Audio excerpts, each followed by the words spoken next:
Leo tumekuwa na timu ambayo imetoka Nairobi, Ministry Department ya Treasury, one of the parastatals inaitwa COMEX, ambao wamekuja kututembelea sababu wangependa kutusaidia wakulima kutoka Makueni.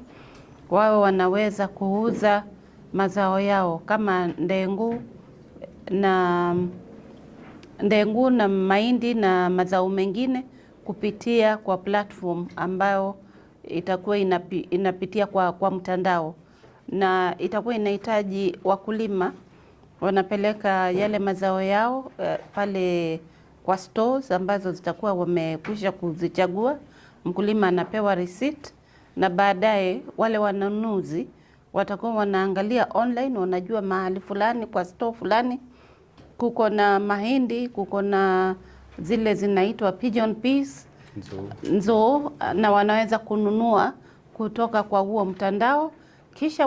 Kisha kulipwa, itakuwa sasa mkulima analipwa pesa zake, alafu ule mnunuzi anakuja anachukua mzigo ule amekwisha kununua. Kwa hivyo ni jambo ambalo tumeambiwa saa hizi ni kufanya majaribio, ile inaitwa pilot, na wameanza tayari huko Migori, na hili ni jambo ambalo litakuwa linatendeka kwa kaunti 12 kulingana na msimamizi wao, na tunatarajia ya kwamba Makueni County hili jambo likianza itaweza kuwa wakulima wameweza kunufaika, kwa sababu hawatakuwa wanauza mazao yao kwa haraka. Wataweza kunufaika kwa kupata bei ambazo ni nafuu, na itakuwa imeondoa wale brokers ambao wamekuwa wakinyanyasa wakulima kwa kununua vitu vyao kwa bei ambayo iko chini sana.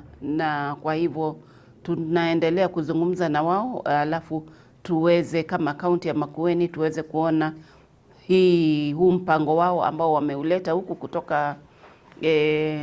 kutoka Ministry of Trade na National Government, tuone ya kwamba tumeweza kuwashika mkono, na hili ni jambo ambalo litahusisha kila mtu, wakulima na county government pamoja na cooperatives.